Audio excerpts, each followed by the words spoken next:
네, 안녕하세요. 성공채배 시작 접정보센터 이남규입니다. 네, 안녕하세요. 한유진입니다. 네, 자 주말이 지나고 벌써 어느덧 한 주의 시작인 월요일의 아침이 밝았습니다.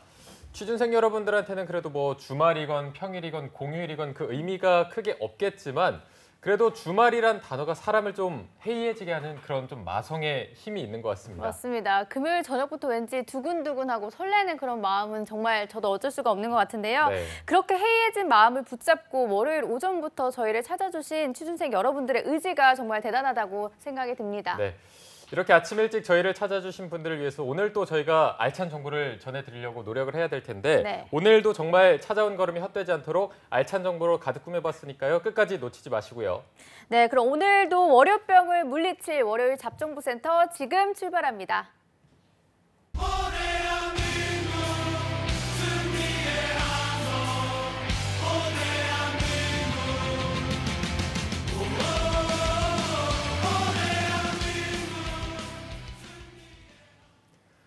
네, 대한민국 모든 취준생들의 염원을 실현시키기 위해서 공채 합격을 위한 필수 가이드를 전해드리는 시간이죠. 공채 승리를 위하여 시간입니다. 네, 하반기 공채가 서서히 마무리되어 가고 있지만 끝날 때까지 끝난 게 아니라는 거 다들 알고 계시죠? 네. 오늘 취준생들과 함께 짚어볼 기업은 바로 SK그룹입니다. 오늘 함께 해주실 분은 FPS 컨설팅의 한정연 컨설턴트와 함께 하겠습니다. 안녕하세요. 네, 안녕하십니까. 안녕하세요. 네. 네, 정현 쌤 또 굉장히 오랜만에 뵙는 네. 것 같은데 그동안 어떻게 좀 지내셨는지 들어보도록 하겠습니다. 네, 진짜 낯설지는 않은데요. 진짜 오래간만이긴 한 것 같습니다. 그때 제가 같이 할 때만 하더라도 더워가지고 이 맞아요. 더위를 가지고 이야기를 했었던데 지금은 살짝 추위 이런 어떤 이야기를 할 때가 된 것 같은데요. 저는 뭐 공채에 관련된 부분하고 공공기관 뭐 면접관으로 활동을 조금 했고요. 저번 주엔 저도 일본에 좀 있었습니다. 그래서 사실 뭐 오늘 이 SK 그룹을 준비를 하면서 네, 국제전화를 굉장히 많이 썼다라고 하는 이런 어떤 부분. 네. 그리고 최근에 지금 진행하고 있는 것들 중에 또 조목조목 좀 따져보니 어떤 것들을 좀 짚어야 되겠다. 이번 시간에 조금 좀 강력하게 좀 어필 한번 해보겠습니다. 네. 지금 이제 뭐 서류 전형 발표난 기업들이 대부분일 텐데 그쵸, 정현 쌤 맞습니다. 학생들도 좀 네, 합격률이 상당수 괜찮나요? 지금 좋은 결과가 나고 있고요. 네, 다행이네요. 들리고 있고요. 저번 주 제가 없는 자리에도 일단 뭐 문자라든지 이메일로 제가 확인해서 그때 저희 그 학생들에게 제가 피드백을 해줬고 네. 또 면접에 관련된 부분도 가이드를 짤막짤막하게 어떤 부분이 중요한 포인트라고 하는 것들을 좀 짚어줬는데 네. 아마 SK그룹 같은 경우도 몇 개 남아있지 않은 그런 어떤 계열사의 채용과 그리고 그 뒤에 있을 일단 면접이라든지 이런 어떤 부분에 대해서 아마 좀 디테일한 부분을 조금 한번 이 시간에 이야기를 해보면 아마 우리의 이 방송의 주 목적인 이 공채에 관련된 부분 합격 소식을 좀 전해드리지 않을까 하는 생각이 듭니다. 네. 네. 정현 쌤이 또 많은 제자들이 합격을 하셨기 때문에 이 합격의 기운을 오늘 방송에서 조금 많이 받아가셨으면 좋겠습니다. 자, 오늘 저희가 살펴볼 그룹 SK그룹인데 SK그룹의 채용 전형은 또 어떻게 되나요? 채용 전형에 관련된 부분은 사실 지금 현재 막바지에 있다라고 이제 말씀을 드릴 수가 있는데요. 네. 이 계열사 일부 기준으로 남아 있는 게 SK 바이오사이언스하고 SK 하이닉스 관련된 부분으로 보게 되면 몇 개 직무가 지금 신입 직원을 지금 채용하고 있고 지역 역시 뭐 이천이라든지 수도권에서 가까이 근접한 거리에 있다라고 이렇게 보시면 될 것 같습니다. 네. 네. 현재 진행 중인 계열사는 SK 바이오사이언스 MR 직무 맞나요? 네, 맞습니다. 네. 그럼 SK그룹을 지원을 고민하는 취준생 여러분들에겐 또 한 번의 기회가 아닐까 생각이 드는데 이 MR 직무는 어떤 취준생들에게 유리하다고 볼 수 있을까요? 지금 MR 직무에 관련된 부분을 조금 안으로 좀 들어가 보게 되면 영업 지원이라든지 그리고 마케팅에 관련된 부분 이런 어떤 직무라고 보시면 되고요. 네. 이제 바이오 쪽 같은 경우는 여타 우리가 이제 뭐 엔지니어 파트가 아닌 그 어떤 해당 직무이기 때문에 아마 우리 일반 뭐 경영 경제 뭐 사회과학을 전공한 우리 그 학생들이 취준생들이 아마 노려볼 법한 그 직무라고 저희가 생각이 좀 들고요. 사실 업무의 범위가 넓다라고 하는 건 내 미래에 성장 가능한 그 포지셔닝이 된다라고 하는 부분이고요. 21일까지 채용이 아마도 예정될 그런 어떤 기준이기 때문에 네. 아마 늦지 않고 아마 이 방송을 본 우리 취준생분들 같은 경우는 아마 조금 중심적으로 좀 준비를 하고 디테일하게 준비를 해서 지원하게 되면 좋은 결과를 얻어낼 수 있다라고 저는 생각합니다. 네. 저희가 항상 하는 말이지만 정말 끝날 때까지 끝난 게 아니기 때문에 꼭 오늘 방송 집중해 주시고요. 자, 그럼 SK그룹의 첫 관문이라고 할 수 있는 서류 전형부터 좀 살펴보도록 하겠습니다. 이번 하반기에 서류 전형의 특징이 있다면 또 어떤 게 있을까요?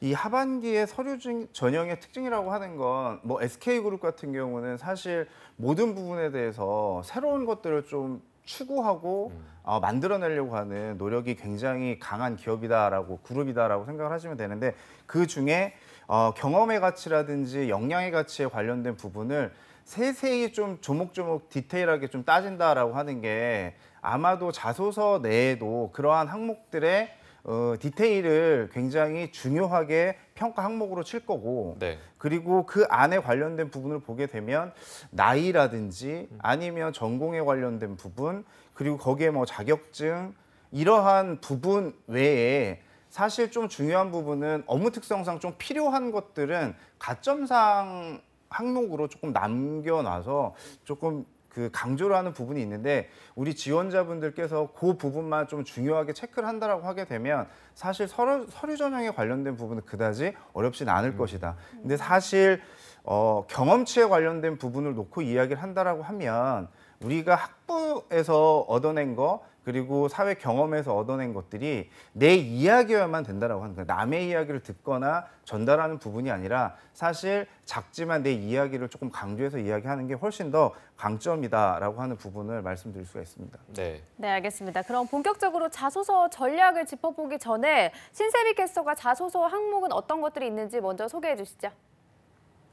네, SK그룹 자소서 항목 살펴보겠습니다. SK그룹에서 SK텔레콤을 제외한 모든 계열사들이 총 4가지 항목에 대해서 묻고 있는데요. 함께 살펴보도록 하겠습니다.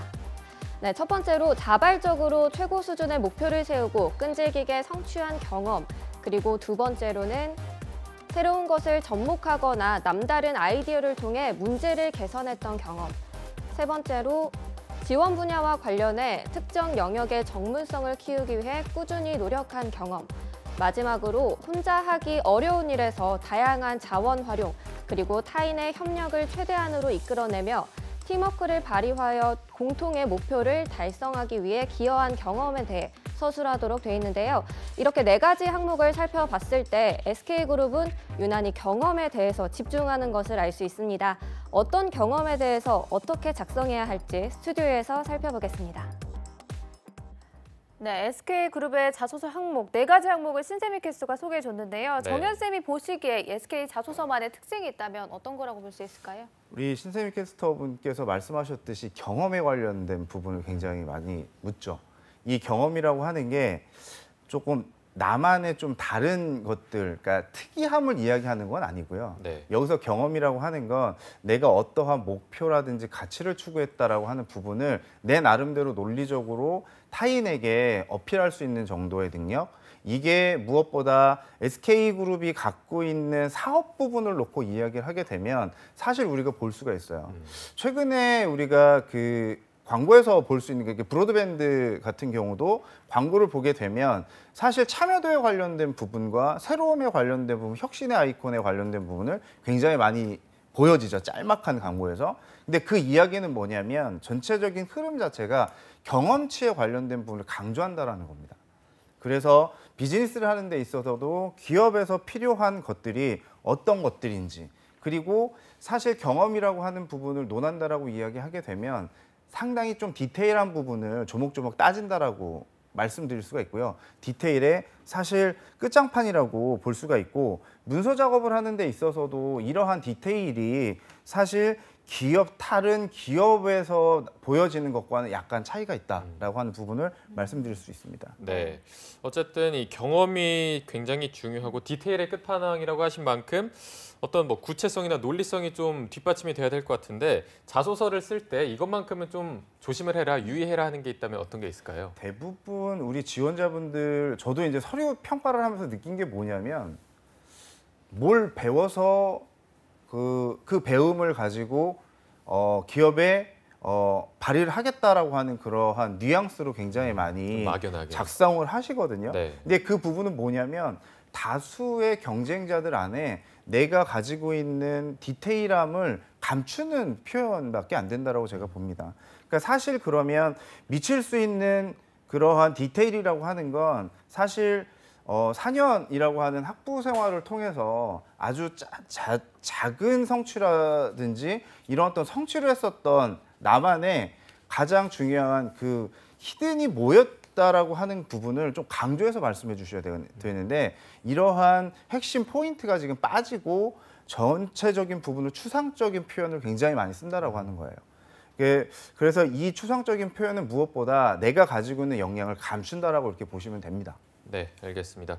자, 그리고 어제 또 SK 인적성이 진행이 됐다고 들었는데 SK그룹의 인적성 검사는 이제 SKCT일 텐데 이게 또 어떤 식으로 진행이 되는 건가요? 그러니까 SKCT 같은 경우는 사실 올해부터 바뀐 게 이제 역사 관련된 부분이 빠져서 네. 그러니까 항목 기준으로 보게 되면 그러니까 평가 항목 안에서 구성이 되어 있는 내용을 보게 되면 논리적인 부분에 관련된 부분이 굉장히 좀 많이 치우쳐졌다라고 하는 부분이죠. 그러니까 수리에 관련된 부분을 상당히 많이 강조한다라고 하는 부분이 아마도 우리 그 지원을 해서 시험을 보신 분들이 아마 그런 이야기를 하실 겁니다. 저도 어제 그 시험에 응시한 저희 학생에게 제가 전화해서도 지금 오면서도 잠깐 체크를 했었는데 네네. 사실 어떤 부분이 가장 어려웠었냐라고 물어보니 사실 제가 지금 말씀드린 이 부분이 상당히 난이도가 타 뭐 기업 뭐 삼성전자라든지 삼성이라든지 아니면 포스코라든지 아니면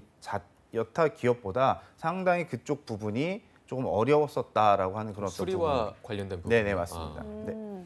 수리와 논리적 능력을 강조하는 기업이라고 볼 수 있는데 네. SK그룹이 국내 기업 중에서 처음으로 이 인적성 검사를 도입한 만큼 다른 기업들에 비해서는 난이도가 어떤 편인가요? 사실 난이도라고 하는 그런 어떤 부분 안에서 보게 되면 그 삼성 사트, G사트 기준으로 보게 되면 전체 모수가 굉장히 많았기 때문에 그쪽에 가이드를 맞추는 경우가 상당히 높았죠. 그러니까 인적성에 관련된 부분을 보게 되면 직무적합성에 관련된 부분이 특히 더 그 SK그룹 같은 경우 디테일을 이야기를 하면서 전문성에 관련된 부분을 강조하고 있기 때문에 아마 뒤에 보게 되면 직무의 논리적인 PT 면접을 보시더라도 아마도 조금 더 디테일한 부분을 나타나는 것들이 수리적인 논리성을 가지고 접근할 수 있는 확장성을 가지고 있느냐라고 하는 것들이 아마도 중요한 포인트여서 그 부분이 조금 어렵지 않았나라고 하는 생각이 좀 듭니다. 네.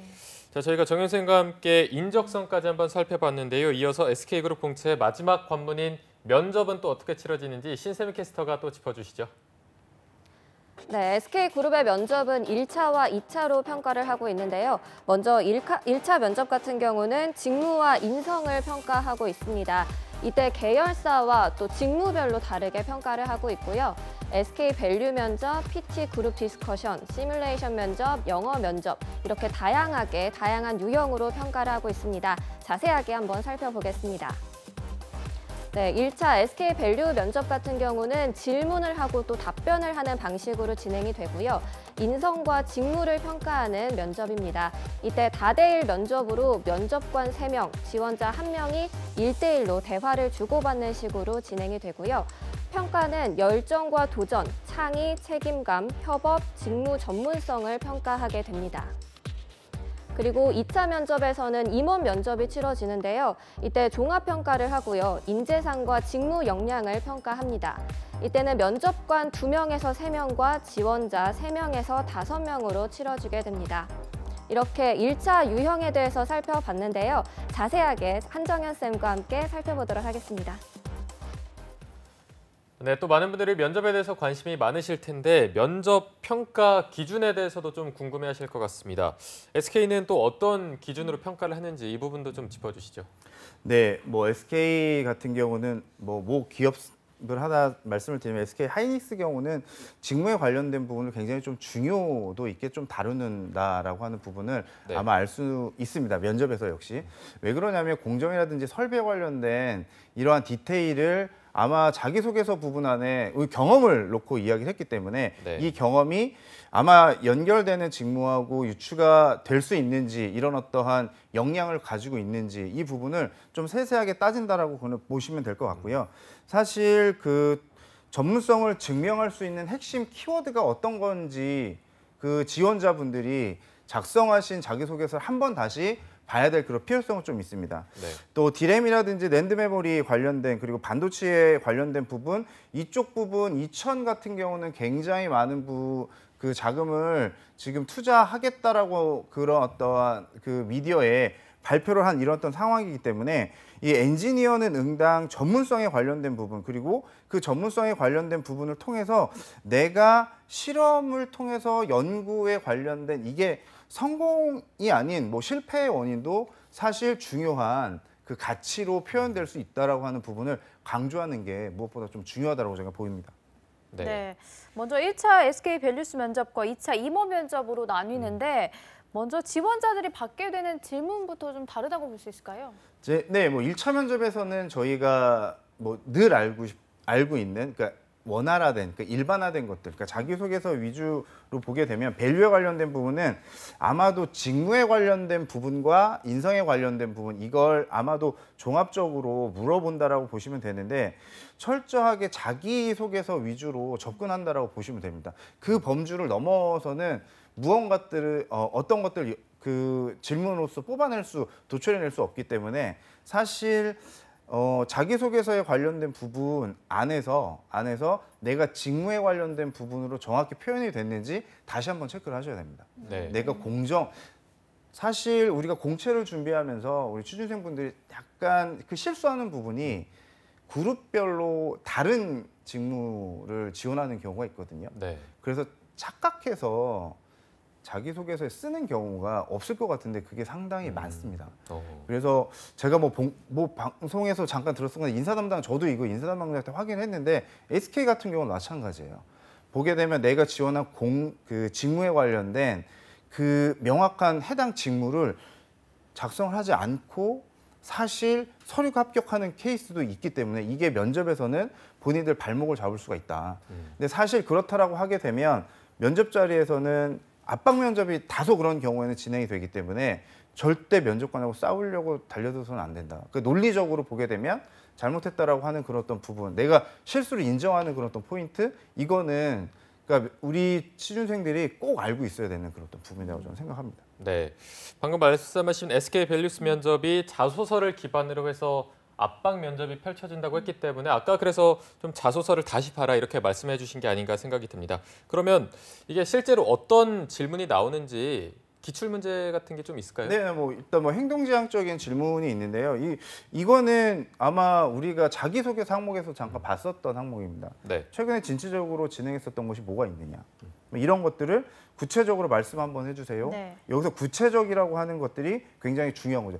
네. 구체적이라고 하는 게 경험학적인 기준으로 사실 내가 했었던 것들을 깊이 있게 논해라라고 하는 건데 사실 이러한 구체적이라고 하는 키포인트, 그러니까 포인트가 되는 키워드를 이야기한다라고 하는 건 사실 본인 이야기를 해라라고 하는 거거든요.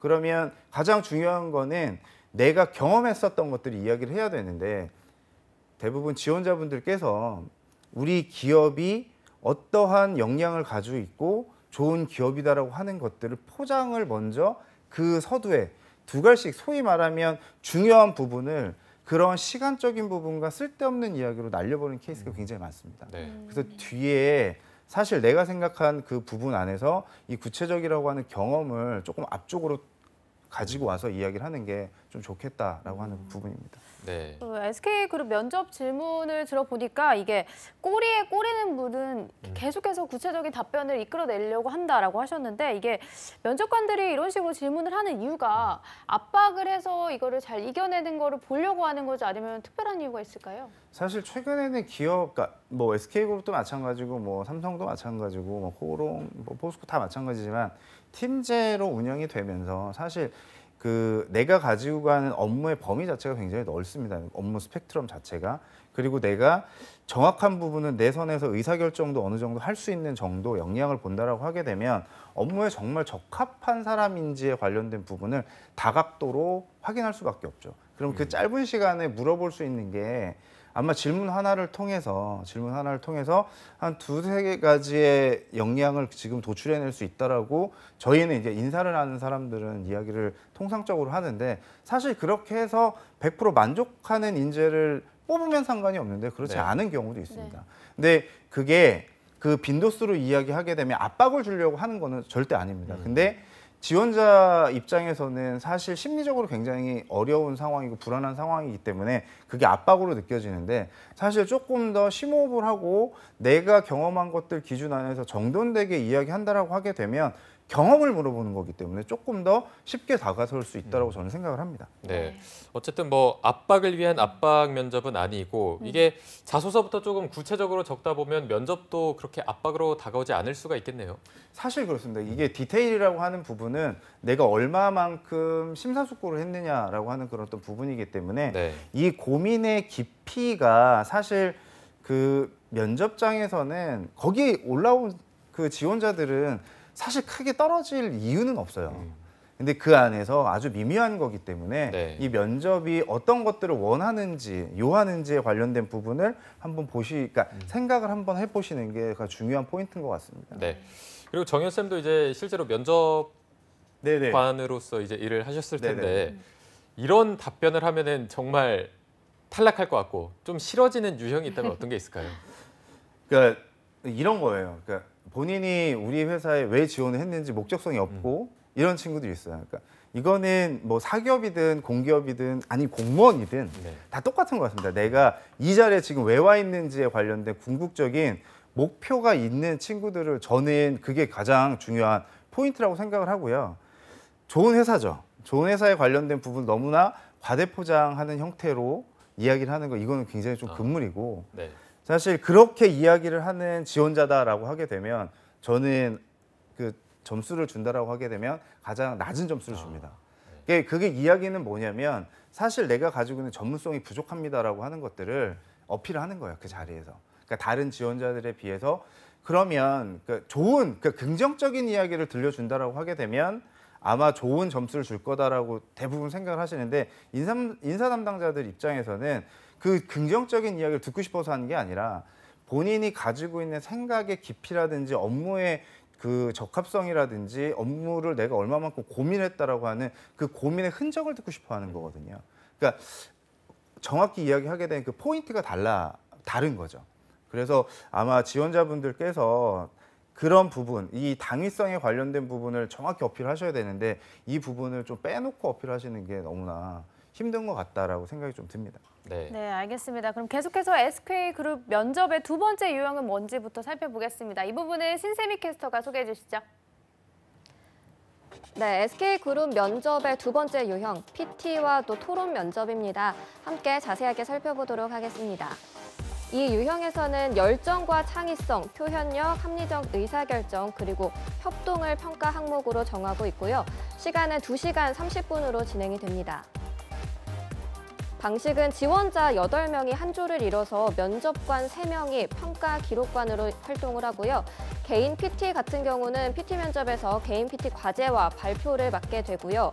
협상 면접 같은 경우는 8명의 지원자가 두 팀으로 나눠서 4대 4로 협상 면접을 진행하게 됩니다. 네, 그렇다면 자세한 내용은 스튜디오에서 알아보도록 하겠습니다. 네. 이 PT 토론이 대학생들에게는 가장 좀 어렵게 다가오는 면접이 아닐까 싶은데요. 네. 실제 면접에서는 지원자들에게 어떤 과제가 주어지고 난이도는 어떤 편인가요?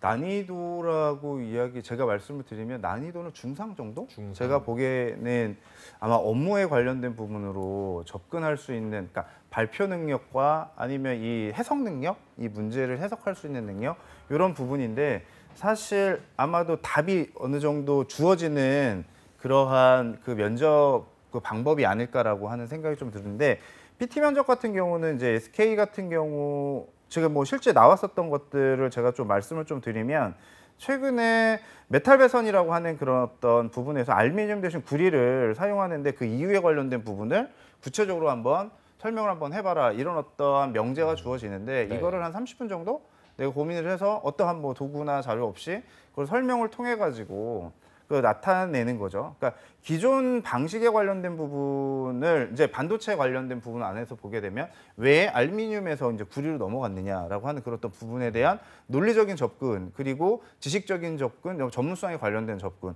이런 어떤 부분들이 준비가 되어 있는 지원자들 같은 경우는 쉽게 풀어낼 수 있는 거거든요. 그러니까 엔지니어 파트 같은 경우는 굉장히 원활하게 풀 수가 있어요. 근데 이런 문제가 이제 뭐 언더라이팅 부서에 이런 어떤 문제가 나타난다라고 하게 되면 사실 공학적인 기초 베이스가 어느 정도 있어야 되지 않을까라는 생각이 좀 드는 거죠. 네. 그래서 뭐 이 공정에 관련된 부분 안에서 일어나는 우리가 이제 뭐 기업에서 일어나는 전체적인 부분을 조금 알 수 있는 그런 어떤 스키마든 아마 지원자분께서 제가 말씀 안 드려도 아마 다 알고 있을 거라고 저는 생각합니다. 네. 이게 PT 토론 면접의 경우에 이게 정말 PT를 잘 해내면 되는 건지 토론에서 또 이기면 되는 건지 좀 어떤 식으로 풀어가는 게 가장 좋을까요? 저는 이제 PT 면접에 가장 중요한 게 우리가 뭐 지금 휴스턴님이라든지 뭐 진행자분들께서도 아시다시피 발표를 한다라고 하는 것도 가장 중요한 요소가 있죠. 누구에게 어떠한 목적으로 전달을 하느냐. 네. 그러니까 시선 처리라든지 목소리 발성이라든지 이런 것들도 하나의 이미지화돼서 짧은 시간 동안 캐치를 한다고 하는 거죠. 그러니까 네. 우리가 업무를 수행하는 데 있어서 사실 현장에 가게 되면 엔지니어든 아니면 후선부서 뭐 기획부서라든지 아니면 뭐 영업부서 같은 경우는 당연히 PT라든지 아니면 어필할 수 있는 그러한 직무의 한 카테고리가 분명히 있기 때문에 이런 것들을 논리적으로 할 수 있는 역량이 있느냐 없느냐 이 짧은 시간에 그걸 보는 거죠. 근데 그걸 어떤 기준으로 하느냐라고 저한테 말씀드리면 최근 계열사에서 보게 되면 뭐 주력 사업이 어떤 식으로 조금 흘러가고 있고 이런 어떤 부분에 대해서 전반적인 것들을 알면 아마도 접근하는데 크게 어렵진 않을 거라는 생각이 좀 듭니다. 네. 네, 알겠습니다. 그래도 이렇게 보여지는 것도 중요하긴 하지만 결국 점수를 얻기 위해서는 이 평가 항목에 대한 답변을 잘하는 게 중요하잖아요. 그래서 네. 자료적인 측면에서는 어떤 식으로 사전에 대비를 하면 좋을까요? 자료적인 부분을 논한다라고 하게 되면 최근 한 1년 반, 저 같은 경우는 한 2년 내가 지원한 기업의 흐름을 그러니까 환경적인 부분을 조금 인지를 하고 그 안에서 키워드가 될 수 있는 것들이 뭐가 있냐. 최근에는 다 AI라든지 뭐 인더스트리 4.0이라든지 아니면 정보 뭐 공유에 관련된 부분이라든지 그러면서 이제 신사업에 관련된 부분 이런 부분이 어마어마하게 아마도 그 우리의 미래에 불확실성에 관련된 부분으로 기업에서도 아마 이거를 해야 되냐 말아야 되냐라고 하는 그런 선택적인 근거를 제시할 수 있는 역량이 있는 아마 지원자를 좀 원할 거라고 생각을 합니다. 그러니까 네. 최근에 구글 같은 경우도 어떠한 채용을 할 때 구글이라고 하는데도 확신을 갖고 이 사람이 가지고 있는 역량을 평가를 해서 뽑지는 않습니다. 이 불확실성에 관련된 부분을 원활하게 대처할 수 있는지 이게 면접이라고 하는 거 안에서도 정확히 나타나고 있는 게 사실 1차 면접, 2차 면접 안에서 과거에는 1차 면접에서 직무를 다뤘다라고 하게 되면 2차 면접에서 직무를 크게 다루진 않습니다. 임원들이. 근데 사실 임원분들께서도 최근에 트렌드라든지 하는 것들이 본인이 지원한 직무에 어떻게 영향이 될 수 있는지를 물어본다라고 하는 건 뭐냐면 그만큼 앞으로의 비즈니스 환경이 이 불확실성에 어떻게 선제적으로 대응을 해야 되느냐. 그 최일선에 있는 게 누구냐? 우리랑 같이 호흡하고 있는 우리 직원들이 그러한 역량이 있어야지만 가능하지 않느냐. 이런 부분을 굉장히 많이 강조를 합니다. 네. 네, 저 하나 궁금한 게 아까 네네. 자소서 얘기도 했고 면접 얘기도 좀 했는데 인적성 부분에서 어떤 식으로 대비를 하면 좋을지를 안 짚고 넘어간 것 같아서 인적성 같은 경우는 제가 이제 논리에 관련된 부분을 논한다라고 이야기하게 되면 최근에 SK 같은 경우는 수리에 관련된 부분, 그러니까 특히 뭐 그 수적인 기준 안에서 내가 논리적인 기준으로 확장시킬 수 있는 거. 그러니까 사실 우리가 답이 딱 떨어지는 것들에 관련된 부분은 사실 쉽게 유추해낼 수 있는데 이걸 조금 더 어렵게 내는 이유는 이 논리적 근거에 어떻게 접근하느냐. 이게 맞고 틀림에 관련된 부분도 있지만 시간 안에 그런 것들을 해결할 수 있는 그런 확장성을 가지고 있느냐. 이게 제가 보기에는 아마 중요한 포인트가 아닐까라는 생각이 들고요. 그걸 하기 위해서는 대비하시기 위해서는 시중에 나와 있는 문제들을 저는 풀어보라고 이야기는 하지 않습니다. 왜 그런 이야기를 말씀을 드리냐면 거기에 똑같은 문제가 절대 나오지 않기 때문에. 근데 하지만 유형 접근도가 어떻게 되는지는 한번 확인을 해봐야 될 필요성은 있다. 그리고 최근에 나오는 이야기를 보게 되면 통계 자료를 조금 많이 보는 게 좀 유리하지 않을까라는 생각이 좀 듭니다. 네. 숫자 기준 안에서 제가 본다라고 말씀을 드리면. 네, 알겠습니다. 자, 오늘 저희가 정윤 쌤과 함께 서류, 인적성, 면접까지 좀 어떤 식으로 준비를 하는 게 가장 합격의 지름길이 될까를 전략을 좀 살펴봤습니다. 마지막으로 SK그룹 합격을 위해서 신의 한 수 또 부탁드리겠습니다. 이번에 신의 한 수는 계속 제가 디테일 강조를 했지만 디테일과 진정성 이번에는 두 개를 조금 전달을 드리고 네. 이 방송을 마치면 될 것 같습니다. 네. 이게 또 뭐 디테일과 진정성 어떤 측면에서 또 이걸 어필해야 되면 좋을지. 진정성이라고 하는 것들은 뭐 사실 내가 이 기업에 어떠한 목적성을 가지고 지원을 했다. 그러니까 알죠. 우리가 종신고용이라고 하는 그 프레임이 깨졌기 때문에. 근데 내가 이 기업에 어떠한 기여를 할 수 있게끔 준비가 되어 있다. 그리고 사실 거짓이 아닌 그 참 진실에 관련된 부분이 녹아 있어야지 뭐 된다라고 하는 그 부분에서 제가 진정성을 논했고요. 디테일이라고 하는 건 나 자신을 조금 돌아봐라라고 하는 그런 어떤 부분 안에서 작성한 페이퍼에 관련된 부분이 그냥 붙었다라고 해서 넘어가는 게 아니라 다음 스테이지를 갈 때 내가 처음으로 다시 와서 다시 한번 보고 점검하고 가라. 거기서 디테일이라고 하는 부분을 제가 말씀을 드린 겁니다. 네, 알겠습니다. 오늘 SK그룹에 대해서 짚어봤습니다. 도움 말씀 주신 FPS 컨설팅의 한정현 컨설턴트님 고맙습니다. 고맙습니다. 네, 잡정보센터 1부에서 준비한 내용은 여기까지입니다. 잠시 후 2부에서는요. 신세미 캐스터와 함께하는 일자리 방방곡곡이 준비되어 있고요. 네, 그리고 취준생들을 위한 발빠른 뉴스를 전해드리는 취업인 뉴스도 준비되어 있습니다. 네, 어디 가지 마시고요. 채널 고정.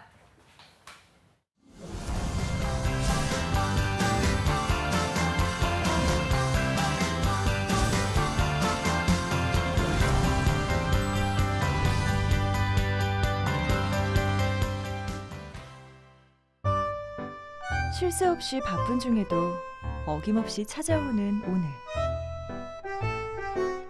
발걸음이 유난히도 가벼운 오늘. 떨리는 마음으로 당신을 만나러 갑니다. 오늘도 고단했을 당신에게 내 마음을 전합니다. 고된 하루의 끝에 함께 웃을 수 있다면 오늘도 수고했습니다. 일한 만큼 보장받는 사회, 노동자도 고용주도 함께 살피겠습니다. 고용노동부. 달라졌어요. 뭐가요? 내 삶이. 왜죠? 노동시간 단축으로 항상 제 시간에 끝나니까 이젠 직접 아이를 데리러 갈 수 있어. 좋아요. 자기 개발을 위한 나만의 시간이 생겨 좋아요. 종일 운전할 때보다 사고 걱정 없어 좋아요. 퇴근 후 더 오래 함께 할 수 있어. 좋아요. 일자리가 많아져 열심히 일할 수 있어 좋아요. 회사 분위기도 좋아지고 생산성이 더 향상되어 좋아요. 개인과 기업이 함께 행복해지는 노동시간 단축. 행복한 변화의 시작입니다. 좋아요. 한국 직업 방송을 보면 취업이 보입니다.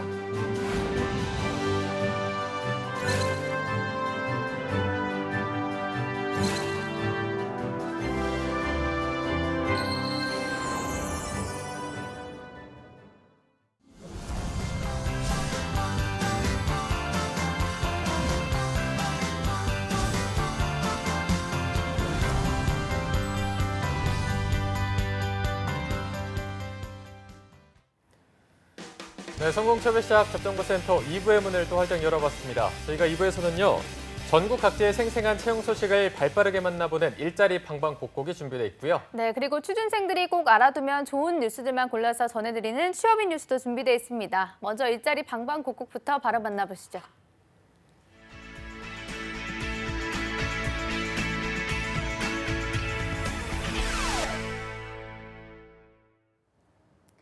네, 매일매일 전국 각지의 생생한 채용 정보를 알아보는 일자리 방방곡곡. 오늘은 월요일인 만큼 김건호 주무관님이 계시는 광주부터 들러보겠습니다. 주무관님 안녕하세요. 네, 안녕하세요. 광주 고용복지부 플러센터 김건호 주무관입니다. 네, 오늘 채용 소식 알려주시죠. 네, 첫 번째 강주 지역 일자리 소개해드리겠습니다. 이번 주는 구인 발굴팀에서 새롭게 발굴한 사업장 준비했습니다. 강주광역시 남구 진월동 위치하고 있고 아동 전문병원인 예사랑 아동병원입니다. 병동 및 외래 간호조무사 5명 채용할 계획입니다. 학력 무관하나 간호조무사 자격증은 필수입니다. 급여는 연 2,400만 원부터 시작하고 경력에 따라 차등 지급됩니다. 병동 근무자는 3교대, 외래 근무자는 2교대입니다. 접수 마감은 11월 말일까지나 조기에 마감될 것으로 보입니다. 접수 방법은 이력서, 자격증 사본, 경력 증명서 등 준비하셔서 방문이나 이메일로 접수하시면 됩니다. 네, 간호조무사 총 5명을 구인하고 있습니다. 일찍 마감될 수 있는 구인이니까요. 관련 구직자 여러분들은 빠른 지원하시기 바랍니다. 주무관님 바로 다음 소식도 알려주시죠. 네, 두 번째 취업 박람회 소식 준비했습니다. 강주 광산구와 호남대가 내일 16일 호남대 IT 스퀘어 광장에서 슬기로운 청년 생활, 잡다한 청년 일자리를 구호로 제1회 강산구 청년 일자리 페스티벌을 개최합니다. 이번 페스티벌은 기업 채용관, 일자리 컨설팅관, 취업 승연관, 기업 홍보관 등 4개 분야를 기본으로 회의 취업과 블라인드 채용 설명회도 동시에 진행됩니다. 기업 채용관에서는 한국전력공사, 금호타이어 등 지역 우수기업 60개사가 참여해 채용 상담, 면접을 실시합니다. 일자리 컨설팅관에서는 직무별로 현장 업무와 취업 준비 방법을 알려주고 창업을 준비하는 청년을 위한 컨설팅도 진행할 예정입니다. 또한 기업 홍보관에서는 중소기업 제품 전시와 함께 그것을 만드는 기업을 청년들에게 알리는 자리를 마련하였습니다. 이와 함께 부대 행사로 증명사진 촬영, 메이크업 방법 전수 등 참가자들이 입사 승연의 도움을 받을 수 있는 다양한 부스들이 함께합니다. 청년이 있는 곳으로 직접 찾아가기 위해 대학과 함께하는 청년 일자리 페스티벌을 기획했으니 참여를 희망하는 구직자분들은 이력서와 자기소개서 등을 준비하셔서 행사장으로 방문하시면 됩니다. 네, 구직자 여러분들을 위한 취업 박람회 소식입니다. 다양한 행사가 진행된다고 하니까요. 구직자 여러분들의 많은 관심과 참여 바라겠습니다. 주무관님 오늘 소식 고맙습니다. 네, 고맙습니다. 네, 다음으로 경기도로 연결해 보겠습니다. 성남고용센터의 이은경 주무관님, 안녕하세요. 네, 안녕하세요. 성남고용복지플러스센터 이은경 주무관입니다. 네, 오늘 가져온 소식 알려주시죠. 네, 오늘 준비한 성남 지역 일자리 정보를 소개해드리겠습니다. 먼저 소개해드릴 기업은 구주기술 주식회사입니다. 구주기술 주식회사는 폴리머 애자를 제조하고 방화구에 설치 공사하는 기업이고요. 성남시 분당구 순회동에 위치하고 있습니다. 이번에 모집하는 분야는 품질 보증실 사무원 신입 1명을 모집하고 있습니다. 일단 지원 자격은 4년제 대졸 이상의 학력이며 지원 가능하고요. 청년층을 우대하고 있습니다. 기숙사가 제공되기 때문에요. 지방에 거주하시는 분들도 지원해 보실 수가 있습니다. 주 5일 근무고요. 급여는 연봉 2,400만 원부터 시작이 되고요. 최대 2,600만 원까지 면접 후에 결정이 됩니다. 모집 기간은 채용 시까지고요. 이력서와 자기소개서, 졸업증명서, 자격증이 있는 경우는 자격증을 포함해서 담당자 이메일로 접수하시면 됩니다. 네, 품질 보증실에 신입 사무원 1명을 채용하고 있습니다. 관심 있는 구직자 여러분들의 많은 지원 바라겠습니다. 주무관님 바로 다음 소식도 알려주시죠. 네, 두 번째로 소개해드릴 기업은요. SA 주식회사라는 기업입니다. SA 주식회사는 방음판을 제조하는 기업이고요. 성남시 분당구 야탑동에 위치하고 있습니다. 이번에 모집하는 분야는 방음벽을 설계를 담당할 직원, 신입 직원 2명을 모집하고 있습니다. 방음벽을 설계하는 거는 엑셀 및 캐드를 사용해서 작업하게 되고요. 지원 자격은 건설이나 환경 분야의 기본 지식이 필요합니다. 지원 자격은 2년제 대졸 이상의 학력으로서 운전이 가능하시면 지원이 가능하겠습니다. 토목기사 자격 소지자와 청년층을 우대합니다. 주 5일 근무고요. 연봉은 3,300만 원 이상으로 면접 후에 결정이 됩니다. 모집 기간은 채용 시까지고요. 이력서와 자기소개서를 담당자 이메일로 접수하시면 됩니다. 네, 채용 시 마감되는 구직권입니다. 지원 자격 잘 체크하셔서 빠르게 지원하시기 바랍니다. 주무관님 오늘 소식 고맙습니다. 네, 고맙습니다. 네, 지금까지 일자리 방방곡곡 전라도와 경기도의 채용 정보 알아봤습니다.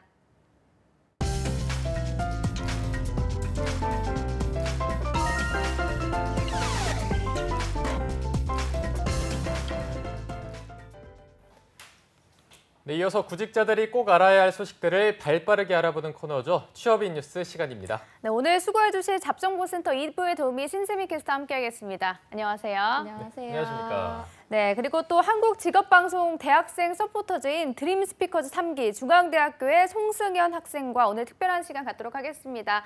안녕하세요. 안녕하십니까.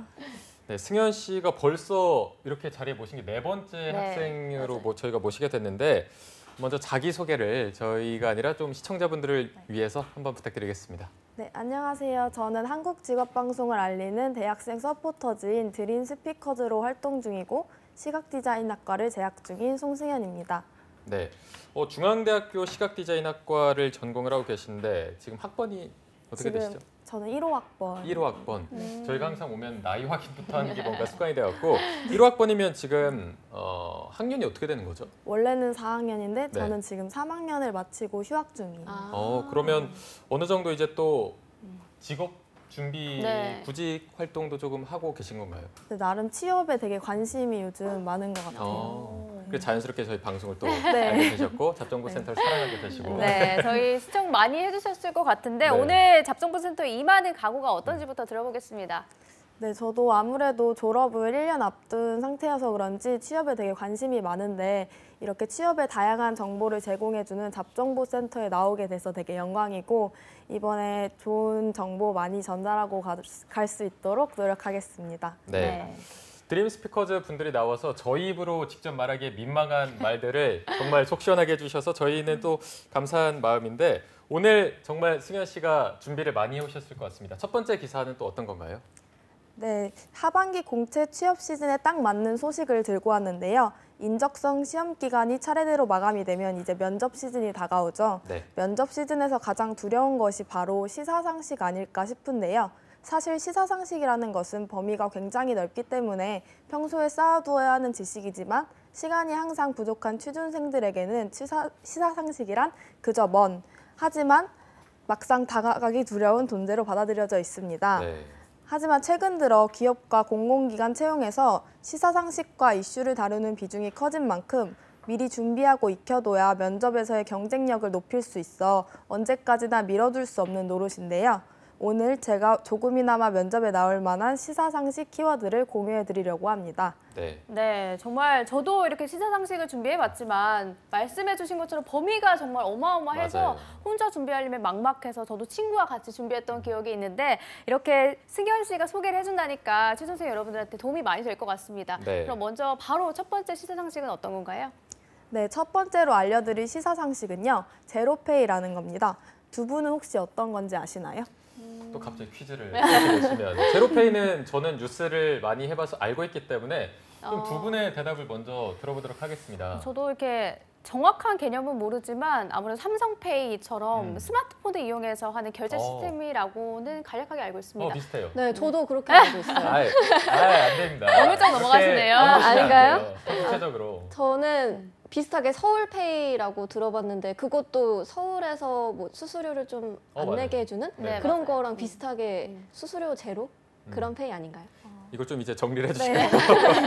저도 이번에 제대로는 처음 알게 되었는데요. 제로페이는 박원순 서울시장이 도입을 추진 중인 소상공인 간편결제 시스템입니다. 박 시장님이 서울시장 선거 공약에서 서울페이라고 불렀던 결제 시스템에 새로 이름을 붙인 것이 바로 이 제로페이인데요. 이번 2018년 7월 25일 구체안이 발표되었습니다. 이 제로페이는 소상공인들의 카드 결제 수수료 부담을 없앤다는 취지를 담고 있으며 카드가 아닌 스마트폰 결제 어플을 통해 거래하는 방식인데요. 이용자가 카카오페이, 네이버페이, 페이코 등 기존에 쓰던 간편 결제 앱을 이용하여 QR코드를 찍으면 소비자 계좌에서 판매자 계좌로 돈이 이체됩니다. 하나 더, 이 새로운 결제 시스템이 확산되면 카드사는 설 자리가 줄어들 전망이라고 합니다. 네. 이제 이걸 보는 분들은 제로페이에 대해서는 또 확실하게 알고 넘어가게 될 것 같습니다. 다음으로 준비한 시사용어 바로 들어보도록 하겠습니다. 급하시죠? 천천히 하시면 됩니다. 혹시 제노포비아라는 말 아시나요? 제노포비아 일단은 잘 모르겠네요. 뭔가 공포증 관련된 것 맞아요. 같긴 한데 네. 알고 계신가요? 포비아 저도 공포증이라고 알고 있는데 이게 인종에 대한 거 관련된 거라고 알고 있어요. 네, 저도 인종에 관련돼서 뭔가 좀 포비아가 좀 혐오랑 연관이 돼 있잖아요. 왜 이렇게 능글맞아져요? 신세미 캐스터. 다음 용어는 신세미 캐스터한테 먼저 물어보도록 네. 하죠. 또 그렇게 하시는. 또 좀 수습을 해주시죠. 네, 제노포비아란 낯선 사람을 뜻하는 제노스와 공포를 의미하는 포비아란 그리스어의 합성어로 다른 문화권에서 온 사람을 혐오하고 증오하는 현상을 뜻하는 단어인데요. 이민자는 범죄자라고 했던 도널드 트럼프 미국 대통령의 발언이 대표적으로 화제였습니다. 이와 함께 국내에서도 요즘 난민에 대한 토픽이 정말 시끌시끌하죠. 중국 동포나 이슬람 문화권에서 온 외국인 대상 혐오증이 점차 퍼지고 있다고 합니다. 이 다른 문화권에서 온 사람을 혐오하고 증오하는 현상, 네. 제노포비아라고 개념을 설명해 주셨는데 이것에 대한 승현 씨의 생각을 한번 들어보도록 할게요. 네, 저는 물론 다른 문화가 우리 사회에서는 낯설다 보니까 막연하게 무섭다고 느껴질 수는 있지만 단지 그 낯설다는 이유만으로 혐오하는 것은 정당화될 수 없다고 생각합니다. 때문에 무차별적인 혐오는 점차 사라져야 한다고 생각하고 이렇게 서로의 문화를 존중하다 보면 나중에 저희도 다른 문화에서 존중받을 수 있을 거라고 생각합니다. 그렇죠. 네. 저도 그렇게 생각하는데 이 부분에 대한 세미 씨의 생각도 한번 들어볼까요? 네, 저도 승현 씨랑 마찬가지로 다른 문화에 대해서 조금 더 인정을 하고 이해를 하면서 조금씩은 받아들여야 함께 살아가는 사회를 만들 수 있지 않을까 그런 생각을 하고 있습니다. 네. 자, 이번에 바로 이어서 세 번째 시사상식 용어가 베이퍼웨어라는 건데 신세미 캐스터 알고 계십니까? 베이퍼웨어, 소프트웨어, 하드웨어의 웨어 같은데요. 약간 기술적으로 관련된 용어가 아닌가 싶습니다. 아까 분석을 듣기를 잘해가지고 아시죠? 아까 막 이렇게 막 뒤지는 것 같아 그런 것 같아 보였는데 네. 승현 씨가 좀 자세히 설명해 주실까요? 네, 세 번째는 소프트웨어 분야에서 아직 개발되지도 않은 가상 제품을 미리 발표하는 것을 말하는 베이퍼웨어입니다. 이는 사용자들에게 지금은 할 수 없는 일이 가능하다는 환상을 심어주고 당장 구할 수 있는 경쟁업체의 제품을 사지 못하도록 하는 전략인데요. 미국의 마이크로소프트사가 이 전략을 가장 적절하게 구사해온 기업으로 꼽히고 있습니다. 네, IT 분야 취준생들이 알고 가면 정말 좋을 듯한 용어였습니다. 또 승현 씨가 네 번째도 준비하셨다고요? 네, 다음의 시사 용어는 바로 아폴로 프로젝트입니다. 중국 최대 인터넷 업체인 바이두가 주도하는 자율주행차 연구 사업인데요. 바이두는 2017년 차세대 주력 사업 중 하나로 자율주행차를 선정하고 주요 기술을 소프트웨어 플랫폼 형태로 파트너사에게 제공하는 파트너사의 자율주행 데이터를 활용해 기술 개발과 보완을 하는 개방형 협력체계 아폴로 프로젝트를 추진해오고 있는데요. 이 프로젝트에는 현대차를 비롯해 다임러, 포드, 베이징 자동차, 보쉬, 델파이 등 완성차 메이커 및 자동차 부품사, 마이크로소프트 등 ITC 업체, 중국 전기차 스타트업, 학계 등 다양한 파트너들이 참여하고 있습니다. 2017년 말 중국 과학부는 바이두를 자율주행차 분야 인공지능 선도 기업으로 지정하기도 했는데요. 자동차 분야에 지원하실 취준생이라면 꼭 알아야 할 용어이기 때문에 정리해 보았습니다. 네, 오늘 승현 씨가 정리한 걸 보니까 정말 분야별로 또 다양하게 준비해 오셔서 많은 분들이 또 도움이 될 것 같습니다. 자동차 분야 취준생들은 절대 놓쳐서는 안 될 용어였던 것 같습니다. 자, 오늘 마지막으로 준비해 주신 용어까지 한번 들어보도록 하겠습니다. 네, 마지막 시사 용어는 바로 디지털 텍스, 디지털 세입니다. 유럽연합 EU가 추진하고 있는 세제안으로 유럽에서 매출을 올리는 전 세계 100대 IT 기업들을 대상으로 순이익이 아닌 매출 기준 3% 세금을 부과하는 것을 말하는데요. 2020년 시행을 목표로 협의 중이지만 프랑스, 오스트리아 등은 도입 찬성을, 아일랜드, 룩셈부르크 등은 반대를 하고 있어 EU 내부에서도 갈등을 빚고 있다고 합니다. 디지털세는 온라인 광고, 광고 이용자 데이터 판매 등을 통해 실제로 수익을 얻는 국가에는 세금을 거의 내지 않아 문제가 되자 IT 기업의 소득 이전 행위를 막고 영업하고 있는 국가에서 수익이 발생하면 이에 맞는 세금을 부과하기 위해 마련된 것인데요. 사실상 미국 도널드 트럼프 행정부가 유럽을 비롯한 외국산 철강 알루미늄의 25%, 관세를 부과하기로 한 데에 대한 보복으로 미국 IT 기업들에 대한 세금을 부과하려 계획하고 있다는 분석도 나오고 있습니다. 네, 오늘 승현 씨가 제로페이, 제노포비아, 베이퍼웨어, 아폴로 프로젝트, 디지털 텍스 이렇게 5가지 용어를 정리해 주셨는데 취준생 여러분들이 이 5가지만큼은 꼭 맞추셨으면 좋겠습니다. 오늘 승현 씨 소개해 주셔서 감사합니다. 네, 그럼 두 번째 뉴스는 신세미 캐스터가 소개해 주시죠. 네, 이번 뉴스 또한 곧 다가올 면접 시즌에 대비한 뉴스인데요. 면접 시간이 길면 입사 시험에 합격할 확률이 높을지 저도 궁금한데 궁금한 취준생 여러분들 참 많으실 것 같습니다. 이에 대해서 한 취업 포털 사이트가 직원 수 100명 이상의 기업 304개사 면접관들을 대상으로 설문조사를 해봤는데요. 확신을 갖고 싶은 지원자에게 질문을 더 많이 한다는 설문조사가 나왔다고 합니다. 네, 오늘 정말 면접까지 알찬 정보를 많이 전해드리는 것 같습니다. 이게 아무래도 면접관들도 사람이다 보니까 관심이 가면은 더 눈길이 가고 그럼 또 질문이라도 하나 더 하고 싶은 마음이 될 텐데 또 이런 부분이 궁금하긴 한데 확인할 수 없는 부분이었는데 또 이렇게 속 시원하게 해결을 해줘서 의문이 하나 또 풀린 것 같습니다. 네, 또 요즘에 면접들이 또 어떤 방식으로 진행이 되고 있는지도 많이 궁금해하실 것 같은데요. 먼저 면접 단계를 조사한 결과를 보면 실무 면접을 거쳐서 임원 면접까지 2단계로 진행하는 기업이 46.4%로 가장 많았고요. 1단계로 진행하는 기업 또한 37.2%로 그 다음으로 많았습니다. 네. 면접이 한 번도 어려운데 이렇게 두 번의 산을 넘어야 한다고 하니까 취준생들이 부담으로 느껴질 것 같습니다. 그래도 이에 대해서 부담을 가지지 않고 꾸준히 노력한다면 좋은 결과가 있을 것 같은데요. 면접 방식은 어떤 식으로 이루어지나요? 네, 신입사원 면접 방식은 1대1 개별 면접이 55% 정도를 웃돌았고요. 다수의 면접관과 지원자 1명이 참여하는 다대일 면접이 다음으로 많았습니다.